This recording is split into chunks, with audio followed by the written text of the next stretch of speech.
Selamat malam, kami dari kelompok 15 pada praktikum TKO. Kami membawakan judul Sistem Kontrol PID Kandun Air yang beranggotakan Vincent Gregory Ginting, Disti Dianing Ayuwangi, Ziden Ramadan Putra, George Miracle Dapilus, Muhammad Hajal Rafianto, dan Faujan Ramadan. Selanjutnya, kami akan membahas tentang pendahuluan. Latar belakang pengendalian sistem dinamik merupakan salah satu tantangan utama dalam bidang teknik kontrol, khususnya pada sistem non-linear. Salah satu aplikasi penting dalam bidang ini adalah pengendalian tingkat cairan pada tangki non-linear. Tingkat cairan yang stabil menjadi faktor utama dalam berbagai industri, seperti kimia, makanan, dan energi, untuk memastikan proses perjalanan dengan efisiensi dan aman. Namun, dinamika non-linear dari tangki cairan menambah kompleksibilitas dalam perancangan pengontrol yang mampu memberikan kinerja optimal. Dalam studi ini, sistem pengendalian proporsional integral derivatif PID digunakan sebagai solusi untuk mengatur tingkat cairan pada tangki non-linear. Sistem PID ini terkenal karena kemampuannya dalam memberikan respon yang cepat, tepat, akurat, stabil terhadap perubahan kondisi. Dengan bantuan MATLAB dan simulasi dapat dilakukan dengan memodelkan, merancang, menguji kinerja sistem PID, sekaligus memvalidasi keandalannya dalam kondisi nyata. Implementasi ini dalam lingkungan simulasi memungkinkan analisis menyeluruh terhadap parameter kontrol seperti efek proporsionalitas, integral, derivatif. Studi ini tidak hanya berfokus pada permodelan matematis sistem nonlinear, tetapi juga evaluasi kinerja metode tuning pada PID, seperti metode Ziegler-Nichols untuk mendapatkan respon sistem yang optimal. Selain itu, simulasi ini dilakukan untuk memahami bagaimana pengontrol PID mengatasi tantangan seperti overshoot, stalling time, steady state error pada sistem tangki cairan. Selanjutnya, tujuan.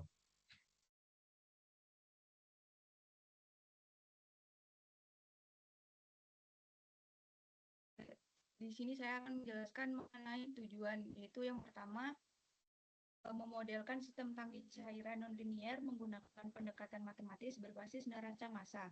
Untuk yang kedua, menganalisis dan merancang pengontrol PID untuk mengatur tingkat cairan dalam tangki. Lalu yang ketiga yaitu mengevaluasi kinerja sistem PID melalui simulasi di MATLAB dan Simulink dengan berbagai parameter tuning. Yang keempat, mengidentifikasi kelebihan dan kekurangan metode tuning PID terhadap dinamika nonlinear tangki cairan. Lalu yang terakhir yaitu memberikan wawasan praktis tentang aplikasi pengendalian PID dan sistem dinamis nonlinear untuk yang lebih efisien.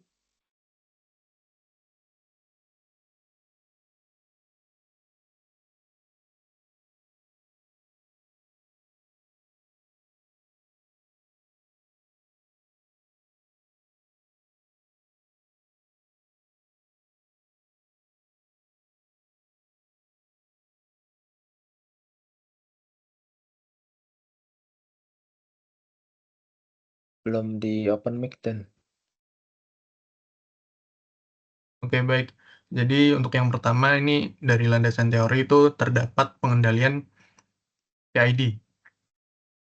PID sendiri itu proporsional integral derivatif controller. Jadi merupakan jenis controller yang sering digunakan dalam sistem pengendalian proses. Controller ini bekerja dengan prinsip mengatur keluaran sistem agar sesuai dengan set point atau nilai yang diinginkan melalui pengendalian umpan balik. Untuk tiga elemen utamanya yang tadi sudah disebutkan, ada proporsional itu untuk P, lalu untuk integralnya itu untuk I-nya sendiri, untuk derivatif itu D. Jadi untuk P sendiri ini merupakan bagian PID yang menghasilkan sinyal kontrol. Lalu untuk integralnya, bagian PID yang bekerja untuk menghilangkan steady state error. Untuk derivatif, itu untuk memberikan respon berdasarkan perubahan errornya. Selanjutnya yang kedua ada MATLAB. Kita menggunakan MATLAB. MATLAB ini adalah perangkat lunak program performa tinggi yang dirancang untuk menggabungkan visualisasi, komputasi, dan pemrograman dalam satu platform. Lalu kita ada Simulink. Simulink ini masuk bagian dari MATLAB. Simulink ini seperti platform berbasis diagram blok yang digunakan untuk simulasi multidomain dan desain berbasis model yang dikembangkan oleh MathWorks. Jadi sama dengan MATLAB.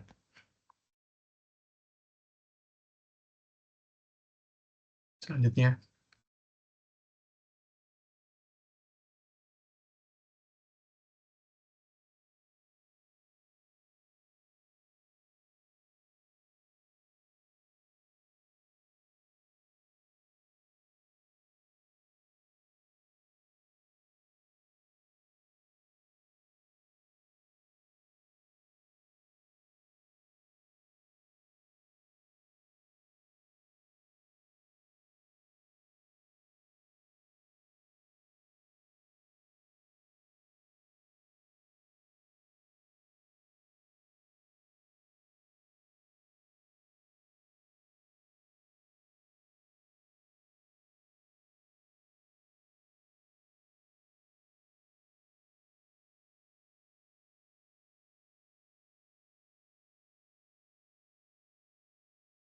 Oke, selanjutnya untuk penjelasan programnya. Yang pertama di situ ada A, di mana A itu sebagai area penampang atau luas penampang tangki airnya atau tandonnya. Lalu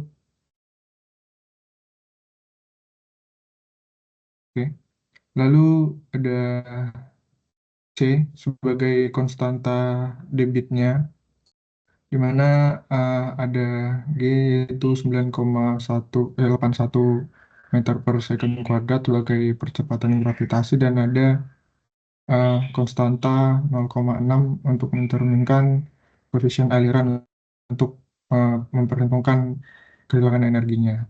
Lalu ada KP, di mana KP sebagai proporsionalnya. Ini untuk mengontrol seberapa besar respon errornya, di mana nilai 0,5-nya yang menunjukkan bahwa pengontrol memberikan pengaruh moderat pada kesalahan secara langsung.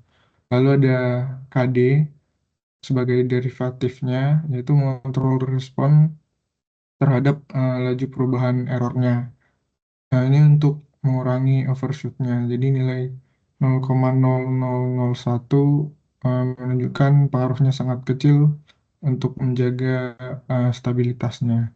Lalu ada KI sebagai integralnya. Ini untuk mengontrol akumulasi kesalahan dari waktu ke waktu untuk mengurangi steady state errornya yang nilainya 0,2 untuk menunjukkan pengaruh moderat. Oke, selanjutnya.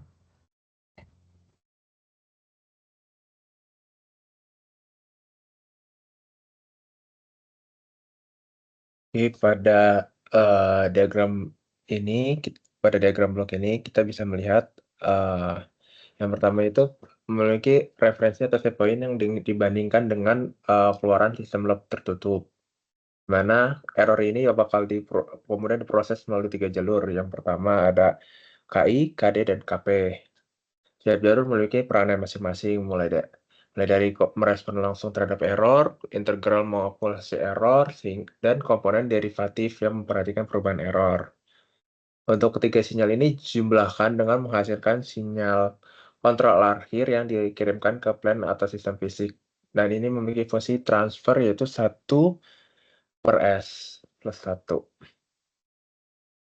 Dan untuk selanjutnya, Jen.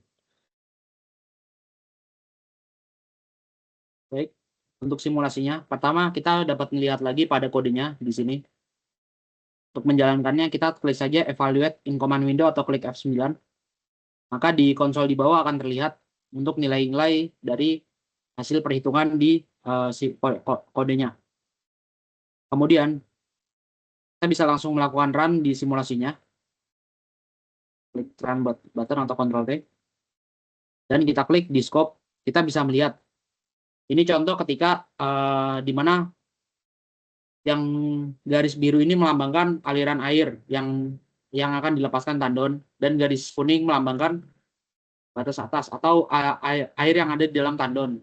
Pada kondisi ini tandon sudah penuh dan air dari sumber tidak menyala lagi. Lalu air yang ada keran di bawah tandon itu menyala dan mengalirkan air.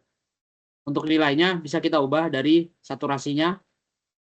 Ini untuk menentukan batas atas dari tandon. Contoh kita ganti menjadi 2 dan lowernya tetap 5. Lalu klik saja apply.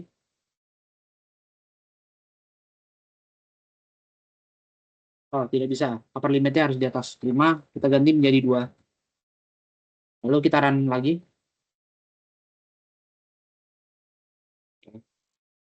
Masih sama ya, cuma aliran kerannya berkurang. Constant value-nya bisa kita ubah untuk mengubah inputnya. Oke, bisa kita lihat lagi di scope-nya.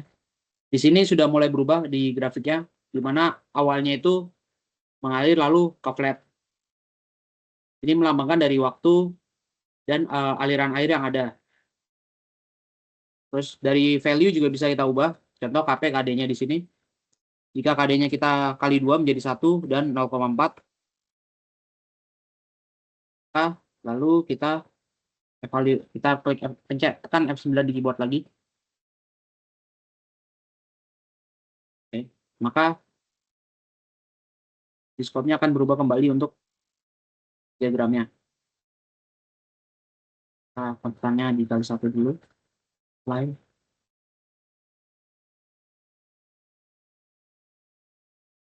Bisa dilihat di sini dari awalnya 2 menjadi 2,5 naik aliran airnya. Karena sebelumnya kan dari bawah itu dari bawah yang berliku menjadi flat, tapi ini sekarang kebalikannya. Mungkin itu saja untuk simulasinya. Kembali ke MC.